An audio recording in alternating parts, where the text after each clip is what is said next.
पुण्यात मुलांना ओढ लागते ती म्हणजे मौज मजा करायची, ऐश करायची. परंतु पुण्यातील एक तरुण असा आहे ज्यांना तरुण वयामध्ये ओढ लागली ती म्हणजे भटकंतीची. भटकंतीची अनेकांना ओढ असते, मात्र भटकंती कसली तर ती गड किल्ल्यांची भटकंती. आणि या गड किल्ल्यांच्या भटकंतीतूनच त्यांना एक मिळालं ते म्हणजे शिवरायांच्या काळातलं शिवराई हे नाणं. आणि तिथूनच त्यांचा सुरू झाला नाणी गोळा करण्याचा, संग्रहित करण्याचा प्रवास.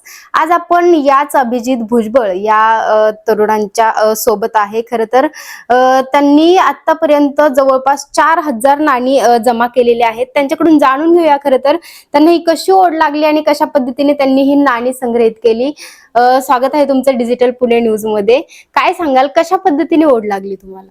नमस्ते. माझं नाव अभिजित भुजबळ. मी राहणार फुरसुंगी, पुणे. तर जशा मॅडम म्हणल्या की भटकंतीची आवड लागली, तर भटकंतीची आवड ही आधी तर नॉर्मल होती की कॉलेजच्या मित्रांबरोबर जा, मग कुठे मंदिरात जा, कुठे डोंगरावर जा, कुठे किल्ल्यावर जा.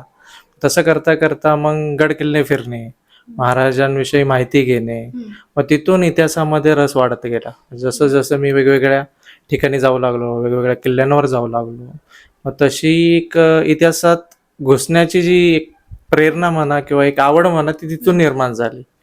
मग तशीच आवड निर्माण करता करता होता होता मग असंच एकदा मित्र म्हणला, अरे तू तर एवढे गड किल्ले फिरतोयस, महाराजांविषयी तुला माहिती असेल, खूप असेल, पण तुला हे एक माहिती आहे का की माझ्याकडे एक महाराजांचं नाणं आहे. मग ती उत्सुकता वाढत गेली की आपण एवढं महाराजांविषयी ऐकतोय, त्यांचे किल्ले पाहतोय, मग हे नाणं कसं असेल महाराजांचं.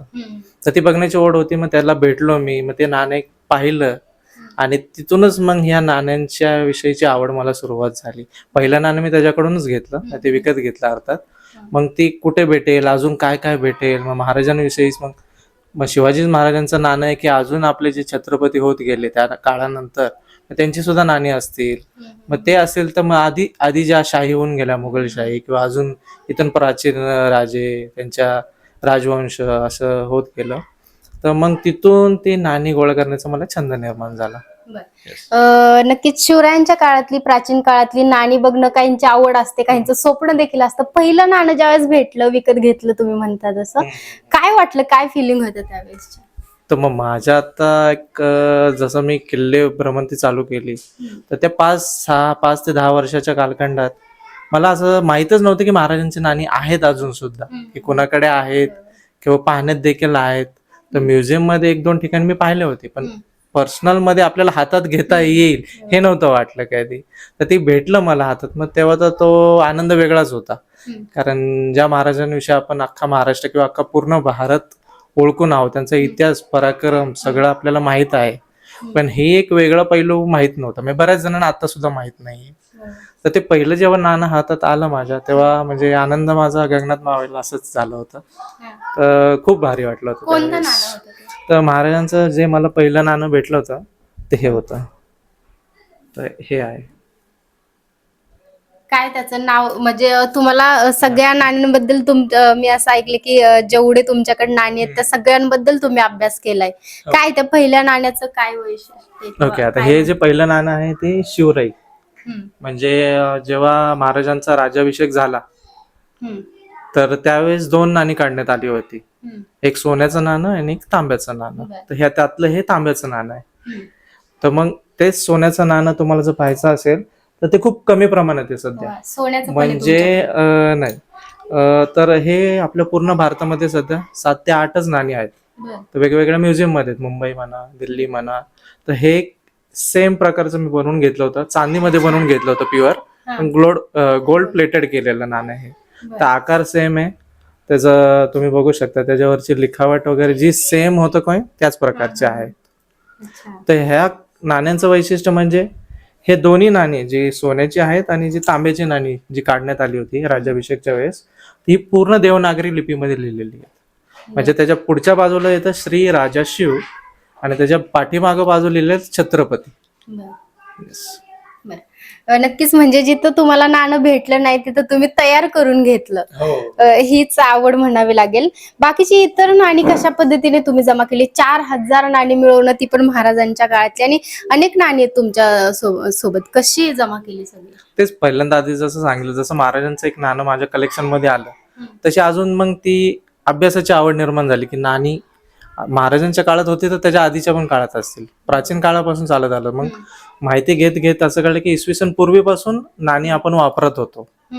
मग त्याच प्रकारे एक एक एक एक कॉईन माझ्या कलेक्शन मध्ये आली, माहिती मिळवत गेलो कोणाकडे कुठले नाणे भेटेल काय भेटेल, त्या प्रकारे एवढा सारा गोळा झाला नाणी. नोटा पण आहेत तुमच्याकडे म्हणले, आणि त्यासोबत ब्रिटिश कालीन नाणी. काय काय म्हणजे अडचणी काय आल्या तुम्हाला हे सगळं जमा करताना? कारण किती आता तुमचं वय किती आहे? माझं वय आता 35 आहे, चालूच वय 35. आणि कधीपासून तुम्ही हे नाणी गोळा? जवळपास एक 10 वर्ष झाली मला ह्या कॉईन कलेक्शन मध्ये. तर मग माझ्याकडे आता सध्या शिवकालीन नाणी, शिवपूर्वकालीन आणि काही प्राचीन नाणी देखील आहेत. म्हणजे सातवाहनापासून मौर्यकालीन नाण्यांपासून ते सध्या ब्रिटिशांची पण नाणी आहेत आणि आताचे रिपब्लिक नाणी सुद्धा आहेत माझ्याकडे. आता जमा करण्याविषयी सांगाल तर काही नाणी विकत घ्यावी लागली मला, तर त्याला थोडा म्हणजे पैसे द्यावेच लागतात. मग तीच एक मोठी अडचण आहे सध्या. कलेक्शन करण्यासाठी आपल्याला भांडवल लागतंच, भांडवल म्हणतायत, त्याशिवाय ते नाणी भेटत नाहीत. आता काही काही मला जी फॉरेन करन्सी आहेत, जवळपास 70 देशांची माझ्याकडे नोटा आणि नाणी आहेत. तर मला त्यातली काही नाणी मी जे आता प्रदर्शन भरवतो, तर काही लोक मला आणून देतात. आम्ही ह्या कंट्रीत गेलो होतो तर 2 कॉईन घ्या तुम्हाला, की तुम्हाला डिस्प्लेला लावता येईल आणि लोकांना बघता येईल त्या नाणी, आणि तुमच्या चांगल्या लोकांच्या हातात जाता येणार नाही, आम्हाला भारी वाटतं. म्हणजे असे मला काही ब्रिटिश, काही वेगवेगळ्या देशांची नाणी अशी मला भेटलेली आहेत आणि काही अर्थात विकत घेतलेली नाणी आहेत.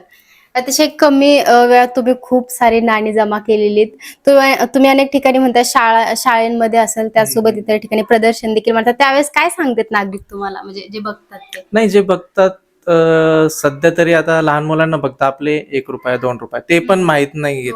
कारण ऑनलाईन ट्रान्झॅक्शन मुळे काय झालं की पैसा आपण कमीच ठेवतो. म्हणजे आपल्या जरी रोजच्या व्यवहारात झालं तरी आता आपण ऑनलाईन वगैरे क्रेडिट कार्ड, डेबिट कार्ड, तर ते हे बघताना मुलं एकदम भारावून जातात, अरे काय. तर पहिल्यांदा मग मी तेच करतो की आपले जे 1 रुपया आहे, ब्रिटिश कालीन आहे, 50 पैसे ते लावतो. मग एक एक एक एक एक जे डिस्प्ले आहेत मग महाराजांविषयी, मग ते पहिल्यांदा त्यांना कळते की छत्रपती शिवाजी महाराजांचं हे नाणं आहे, आणि पालक पण आवर्जून घेऊन येतात त्यांना बघण्यासाठी. आता हे सगळे नाणी गोळा करताना तुमचं अनेक ठिकाणी कौतुक देखील होतं. नक्कीच महाराष्ट्राचा इतिहास असेल, देशाचा अनेक प्राचीन काळातला इतिहास तुम्ही जपायचा प्रयत्न करताय. सन्मान देखील झालेले आहेत तुमचे, कोणाकोणाकडून झालेले आहेत, आणि त्यावेळेसच्या फिलिंग्स काय? आता हे जे प्रदर्शन आहे ते वेगवेगळ्या संस्थांमार्फत भरवलं जातं, शिवप्रेमींमार्फत भरवलं जातं. काही शाळा मला माहिती देण्यासाठी बोलवतात की बाबा हे एक वेगळाच विषय तुम्ही म्हणजे मांडतायत आणि त्याविषयी माहिती द्या आम्हाला. तर मग असे कार्यक्रम करता करता ते सन्मानित करतात मला. येस. आता मी असं देखील ऐकलं की तुम्ही अकाउंटंट आहे आणि तुम्हाला हे नाणी गोळा करायची ओढ लागलेली आहे. काय म्हणजे कसा तुम्ही वेळ कसा देता या सगळ्या गोष्टींसाठी? आता माझं शैक्षणिक बॅकग्राऊंड म्हणजे मी कॉमर्स साईडनी आहे, तर ते आम्हाला कॉमर्स म्हणलं की पैशाचं देवाणघेवाण, टॅली सगळं, म्हणजे ते बॅलन्स शीट बनवण्यापासून सगळं आहे. तर मग तेच एक आवड त्यातनच निर्माण झाली की बाबा पैसाच आहे हा, मग त्या काळातला हा पैसाच आहे. मग तीच एक आवड होता यामध्ये. अजून काय वाटतं तुम्हाला, म्हणजे ह्या नाण्यांबद्दल, म्हणजे ह्यांचं वेगळे पण काय आहे? वेगवेगळ्या तुम्ही देशातली देखील नाणी केलेली आहेत, नोटा जमा केलेल्या आहेत, अजून वेगवेगळं कलेक्शन तुमच्याकडे प्राचीन काळातलं बघायला मिळतंय. खूप सुंदर आहे. काय वेगळे पण काय आहे या नाण्यांमधलं सगळी? आता ह्या नाण्यांमध्ये खूप वेगळेपण आहे, कारण जी महाराजांनी नाणी जी काढली होती, म्हणजे शिवकाळातली नाणी प्रॉपर जी आपण म्हणतो, तर त्याच्यानंतर ते कालखंडाप्रमाणे तेवढी चालत आली महाराजांची. मग हळूहळू काय झालं, जे कारखाने होते आपले, म्हणजे टांगसाळ म्हणतो आम्ही त्याला, हे लिमिटेड होते महाराजांच्या काळामध्ये. मग जसं जसं आपलं मराठा साम्राज्य वाढत गेलं तसे आपले टांगसाळे देखील वाढत गेले वेगवेगळ्या प्रकारे. जेवढा विस्तार होत गेला आपल्या साम्राज्याचा, तसे ते पैसा तर लागणारच. काही म्हणा, तुम्हाला किल्ले बांधणी म्हणा किंवा युद्ध सामग्री जोडणे म्हणा, त्यासाठी पैसा तर लागतोच. त्यामुळे हे पैशाचे देखील प्रकार वाढत गेले आणि त्यांचे वापर देखील वाढत गेला. आता याच्यामध्ये म्हणजे कोणकोणत्या प्रकारचे आहेत? जसं की तुम्ही म्हणले तांबे, चांदी, अजून काय आता काय? माझ्या कलेक्शन मध्ये सोनं, चांदी, तांबे आणि अर्थात आपले नॉर्मल आताचे स्टीलचे नाणी, काही अल्युमिनियमचे नाणी आहेत, काही लीड सिसा म्हणून असतात त्याच्यापासून देखील प्राचीन नाणी बनवत होते. तर ती नाणी देखील आहेत माझ्याकडे. Yes.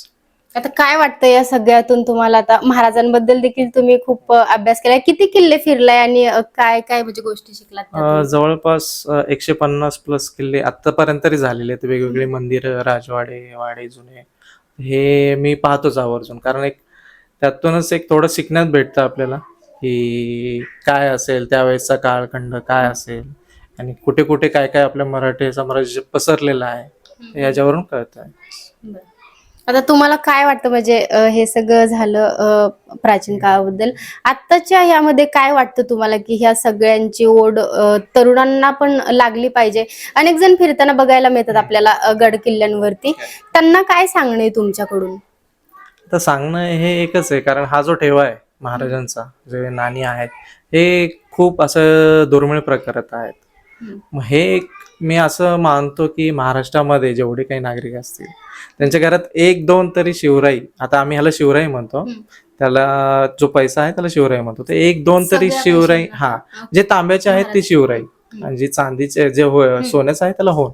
ओके. तर असा प्रकार होता त्यावेळेस. तर एक दोन तरी आपण नाणी आपल्या देवघरात ठेवावी, कारण ह्याच्यामुळेच आपलं अस्तित्व आतापर्यंत आहे. तर एवढंच मी सांगू शकतो की जे काही असेल आपल्याकडे जुने महाराजां रिलेटेड ते जपा.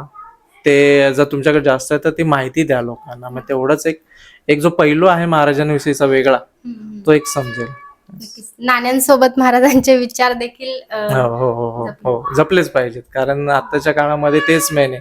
कारण मोबाईलची संगत, वेगवेगळे आता तुम्ही जे कल्चर बघताय त्याची संगत ती एक थोडी ठीक आहे, पण ती एक आपण जर इतिहास आपला समजून घेतला तरच आपण एक चांगला मार्गक्रमण करू शकतो फ्युचरमध्ये. नक्कीच. धन्यवाद दिलेल्या माहितीबद्दल. तर हे होते अभिजित भुजबळ. एकूणच त्यांचं बॅकग्राऊंड जरी कॉमर्सचं असलं तरी त्यांना जी ओढ लागली भटकंतीची आणि प्राचीन काळातील महाराजांच्या काळातील नाणी जमा करण्याची, त्यांनी त्यासोबत इतर देशातली देखील नाणी जमा केलेली आहेत आणि त्यांनी जी नाणी संग्रहित केलीत त्यांच्याकडून त्यांचा एकच संदेश आहे की आपल्या देवघरात देखील महाराजांची शिवराई असावी आणि महाराजांचे विचार देखील अशाच पद्धतीने जपा. तुम्हाला ही स्टोरी कशी वाटली कमेंट करून नक्की सांगा.